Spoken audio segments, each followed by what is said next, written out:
Hello everyone, আসসালামু আলাইকুম। আজকে আমি এসেছি ব্যতিক্রমধর্মী একটা ভিডিও নিয়ে। এখানে বাংলাদেশি মিলছে টারজন, যেমন সে সাপ খাচ্ছে, ব্যাঙ খাচ্ছে, বিভিন্ন ধরনের উদ্ভট কিছু জিনিস খাচ্ছে। তো আসুন তার সাথে একটু কথা বলবো। আসসালামু আলাইকুম। ওয়ালাইকুম আসসালাম।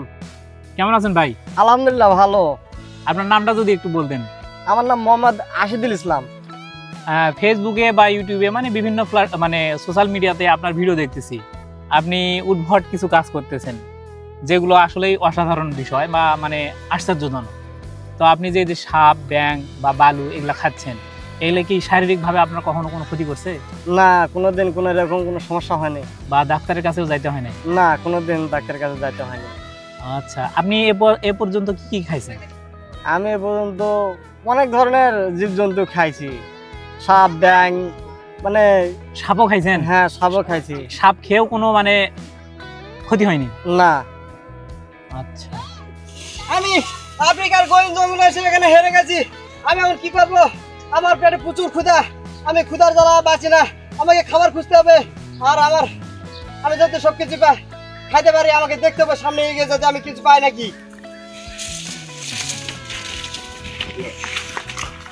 আমি সামনে একটা নদী দেখতে পেয়েছি, আমাকে এই নদীর নামে দেখতে হবে আমি মাছ ব্যাঙ কিছু পাই নাকি। তবে আমার কাপড় আর আমার যন্ত্রপাতি ভিজালে চলবে না। আমি দেখি নদীতে নামে কিছু পাই নাকি। আমি এখন নদীতে নামে দেখবো মাছ টাছ আছে নাকি।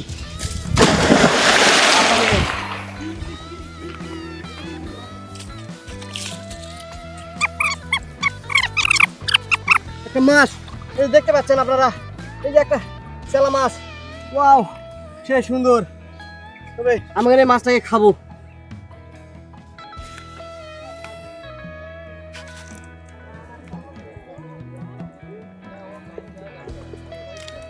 ওয়াও,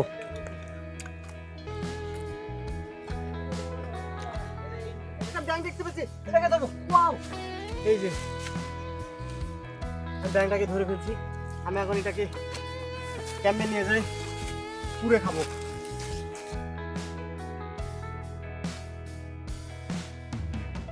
মাংসটা প্রায় হয়ে এসেছে, আমি এখন এটাকে খাবো।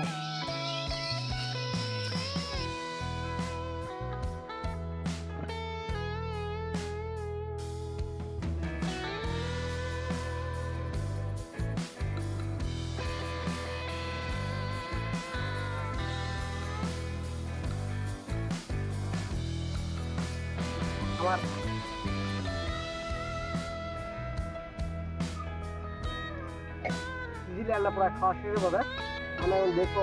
আপনি যে সাপ ব্যাঙ খাওয়ার এই যে উদ্ভট চিন্তা ভাবনাটা, এটা কোথা থেকে আসলো আপনার? আমি মূলত একটা বিপদে পড়ার পর আমি অনেক পালে বেড়াইছি। পালে বেড়ার পর আমি চিন্তা ভাবনা করেছি যে বিয়ার গিলস, এক্সট্রা ফায়ার এরা যেরকম করে খায়, তো আমি খিদার যন্ত্রণায় যখন পালে বেড়াই কি করব, মাঠে ঘাটে থাকি, মানুষের কাছে চাইতে পারি না, যেহেতু আমি একজন যুবক। আর এই বয়সে মানুষের কাছে সাহায্য চাওয়া বা এক চাওয়া আমার পক্ষে সম্ভব না। আমি তখন চিন্তা ভাবনা করেছি ক্ষুধার জ্বালায় মাঠে ব্যাঙ ওই এক্সট্রা ফায়ারদের মতো আমি চিন্তা ভাবনা করে তাদের ওই একগুলা আমি খাইছি। তারা তো মূলত দেখছি বিয়ার গিলস টিভিতে দেখায় যে তারা কাঁচা ব্যাঙ, সাপ, মাছ, চেরা, ঘুগরি যা আছে সব কিছুই খায়। তা আমি চিন্তা ভাবনা করলাম ওরা যদি বাজে থাকতে পারে, আর আমি তো এই জীবনের শেষ পর্যায়ে এসে গেছি, আমি খাইতে পারবো না, তখন আমি এসব খেয়ে দেখাচ্ছি।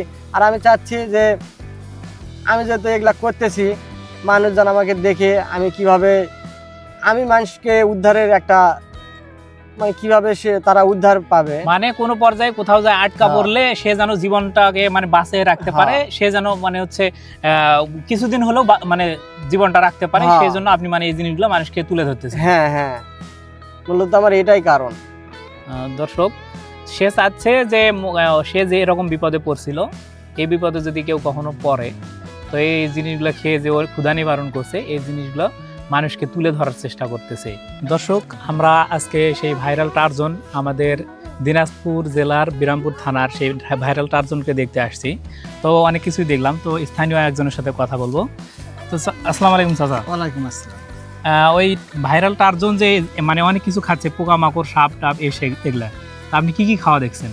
আমি দেখছি সাপ দেখছি, বালু দেখছি, শামাক দেখছি, কাঁচা মাছ এবং এই অনেক কিছু জীবজন্তু খাচ্ছে, উড়ি থাকে, পোকামাকড়, যে কোনো বিষয় খাচ্ছে আমাদের সামনে। ও আচ্ছা, আপনারা এগুলো নিষেধ করেননি কখনো? আমরা নিষেধ করি যে কখন কি হয়, একটা আতঙ্ক, একটা সবাই আছে, গ্রামবাসী হলেও আমাদের একটা দায়িত্ব আছে, হ্যাঁ, আমরা করি। তারপরে দেখি আস্তে আস্তে তার কোনো মানে ক্ষয়ক্ষতি হওয়ার সম্ভাবনা দেখতেছি না।